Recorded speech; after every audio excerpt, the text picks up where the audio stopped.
Hello, Dawn Moore at Allegiance Title Company, and welcome back to my video. Today I want to address paragraph 60 of the 1 to 4 family contract. This is the paragraph that deals with objections to title and survey by the buyer. In every contracts class, I will get the question, what should we fill in the blanks as to use or activity under paragraph 6D?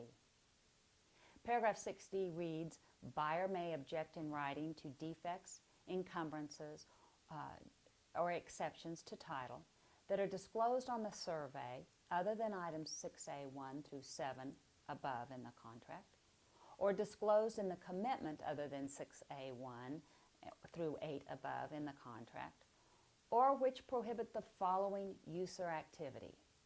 And then there are blank lines which the buyer needs to insert a particular use or activity they want to put the property to. Unfortunately, I do not have an easy answer to that question, but I do have a great recommendation.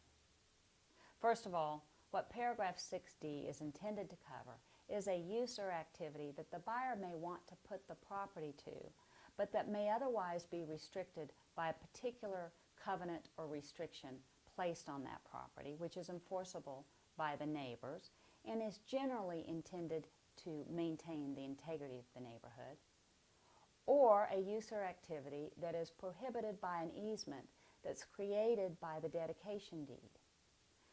Item 6A1 of the contract says the buyer cannot object if it's a deed restriction common to the subdivision.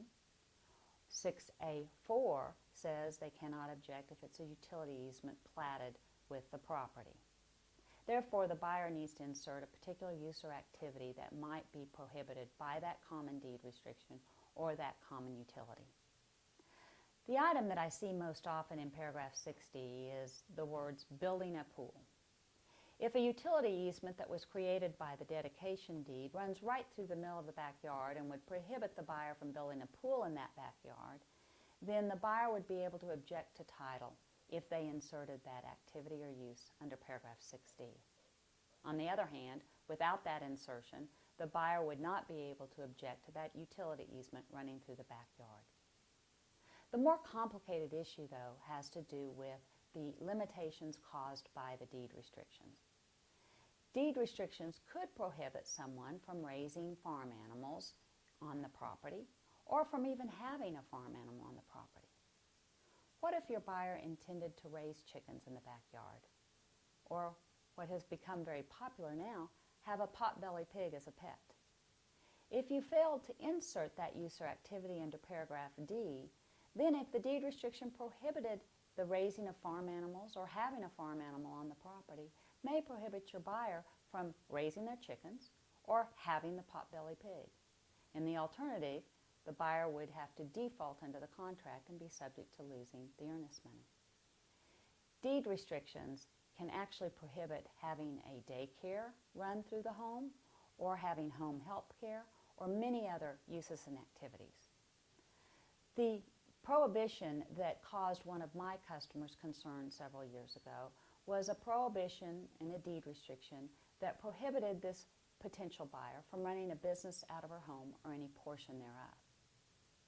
This particular customer was a massage therapist for a hospital rehabilitation company. She would work on people who had been in traffic accidents or had had work-related injuries. She had clients coming to her home all during the day and into the evening. She realized with that deed restriction, which is enforceable by the neighbors and which is intended to, quote, maintain the integrity of the neighborhood, that the neighbors might enforce that restriction under those deed restrictions and keep her from doing her business. So unfortunately, she did not insert that use or activity into paragraph 6D and was unable to object to the deed restrictions, but she had to get out of the contract. So she defaulted under the contract and she lost her earnest money. I am not sure how you really protect your client, how you can know all the intended uses of your buyer, and so insert a provision under there that would protect your buyer from a particular deed restriction.